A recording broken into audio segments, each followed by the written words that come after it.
Bonjour à tous et bienvenue dans cette nouvelle vidéo. Alors aujourd'hui, on va tester le four Isola Bella de chez Edil Planet. Donc c'est un four qui est principalement destiné aux amateurs passionnés ou aux pros qui ont un débit relativement bas puisqu'il peut accueillir une seule pizza dans la chambre, ce qui est déjà pas mal. Donc au niveau du poids, donc on est sur un four qui fait 45 kg, donc difficile à déplacer au quotidien. Donc on le place et après une fois que c'est placé, on le bouge plus. Au niveau des dimensions, on est sur du 75 cm de largeur, 57 de profondeur et 46 de hauteur, sans compter la cheminée. Bon, on peut couper s'il faut ou l'enlever. Elle est amovible, donc il n'y a aucun souci là-dessus.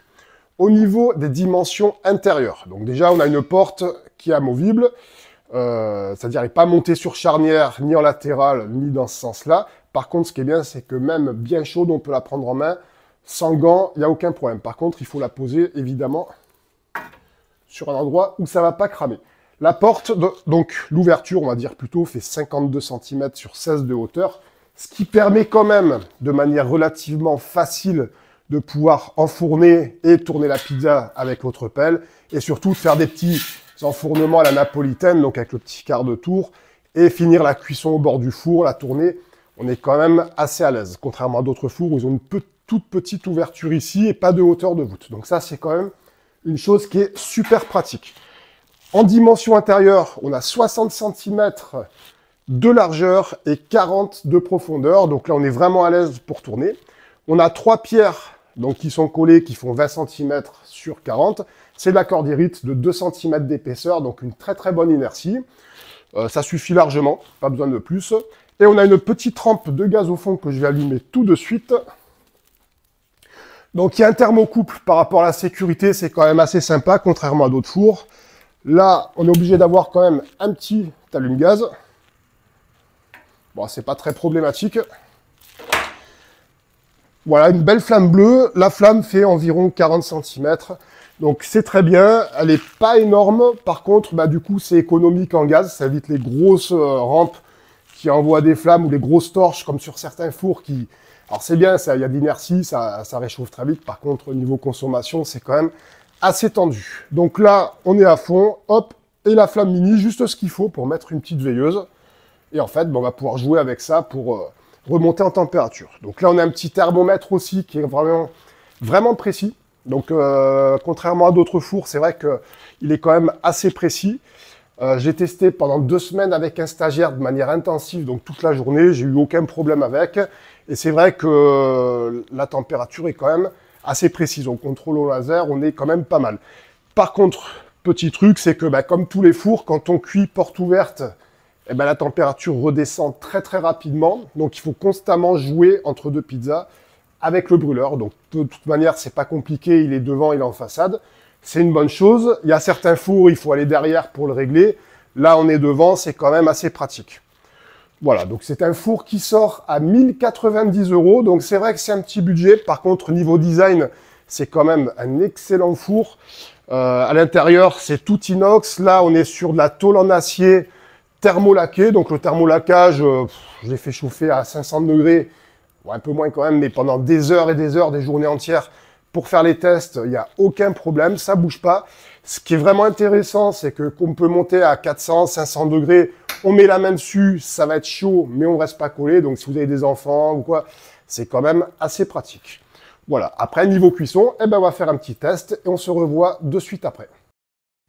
Allez, c'est parti pour un petit étalage. Donc là, on est sur un empattement classique AVPN avec un petit 14 heures de maturation, donc température ambiante. Voilà, un petit étalage tranquille. Donc là, je slappe pas parce que sinon, ça en met de partout.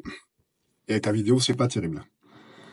Alors, on va mettre un petit peu de garniture. Donc là, on va passer sur une petite pulpe de tomate arrangée. Donc là, on a mis un petit peu d'huile d'olive, un petit peu de sel, un petit peu d'origan. Allez, c'est parti pour le basilic, fiordilate, classique, rien d'exceptionnel. Voilà, chorizo, ouais, désolé pour les puristes, j'avais que ça sous la main, c'est très bien. Allez, deux trois champignons, et on va passer au poivron grillé.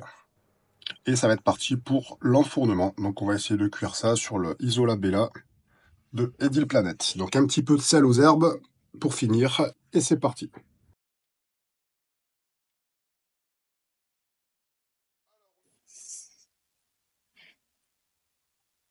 Voilà, on enfourne tranquillement. Et là, on va surveiller la cuisson, donc ça va aller quand même relativement vite.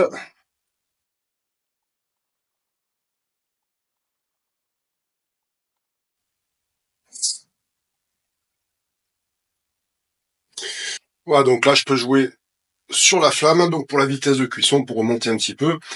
Donc là, il faut faire attention au fond parce que c'est quand même assez proche de la flamme, malgré qu'il y ait une petite flasque. Donc faut être assez vigilant là-dessus.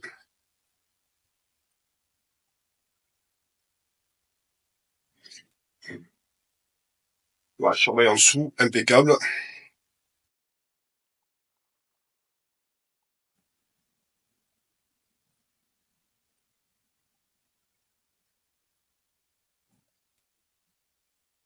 Voilà, on peut la tourner, donc on voit que la coloration se fait quand même assez bien. Ça n'a pas tendance à cramer assez rapidement, donc ça c'est vraiment quelque chose de pas mal. On contrôle quand même la cuisson. Là, c'est vrai que porte ouverte, ça a tendance quand même à redescendre assez vite. Donc c'est vrai qu'entre deux, c'est bien de remettre la porte et de la garder pas loin.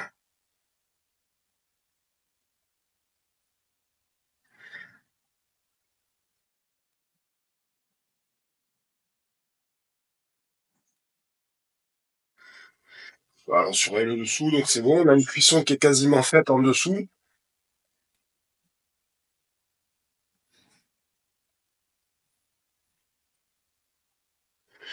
Voilà. Et là, on peut venir regarder un petit peu si la coloration s'est faite un petit peu partout. Donc là, on voit qu'il manque un tout petit peu sur un côté. Donc je viens de finir. Voilà, près de la flamme. Juste quelques secondes. Et on va être bon.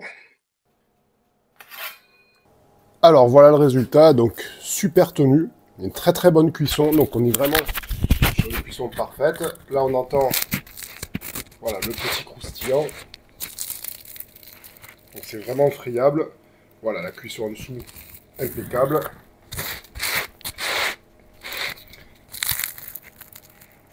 Voilà, donc là on a vraiment une légèreté, on a vraiment tout ce qu'on recherche. Donc cuisson vraiment homogène sur tout le tour de la pizza. Assez rapide, donc super super produit. Alors pour conclure ce petit test, ben, comme on a vu, la cuisson elle est vraiment parfaite. Donc c'est un four qui est vraiment facile à prendre en main. Donc là, on a grande flamme, petite flamme, il y a juste à tourner, on régule assez facilement. Donc au niveau de la cuisson, on est vraiment à l'aise, même si on débute. La chose que j'aime beaucoup sur ce four, bon, c'est que même bien chaud, on peut mettre la main dessus. Voilà, on reste pas collé. La poignée, même brûlante, on peut la prendre à main nue sans prendre de gants. Donc c'est vrai que quand on enchaîne plusieurs pizzas dessus, c'est quand même assez pratique. C'est vrai que la porte montée sur charnière, pour moi, c'est plus pratique parce que bah, on ouvre, on rentre, on peut la fermer, la laisser entrouverte. Là, c'est vrai qu'il faut tout le temps l'enlever, la remettre. Bon, comme beaucoup de fours, hein, évidemment. Et c'est vrai que là-dessus, bah, la prise en main est quand même relativement très très simple. Ce que j'ai beaucoup aimé aussi, c'est le côté design, donc vraiment super design. Ce four se fond très très bien dans une cuisine d'été, enfin, dans un endroit où vous pouvez le mettre, ça fait vraiment design, ça fait pas un four un petit peu camelot comme tout ce qu'on peut trouver là qui vient de Chine, là, les petits fours à 200, même 150 euros. Voilà, on est vraiment sur du qualitatif. Donc, four destiné vraiment à un pro, petit débit ou un amateur passionné qui veut se faire plaisir avec un four super design pour un prix de 1090 euros. Donc c'est un petit peu élevé, mais la qualité se paye. Voilà, donc c'est un four que je recommande quand même à 100%. Et je te dis à bientôt pour une prochaine vidéo ou un prochain test.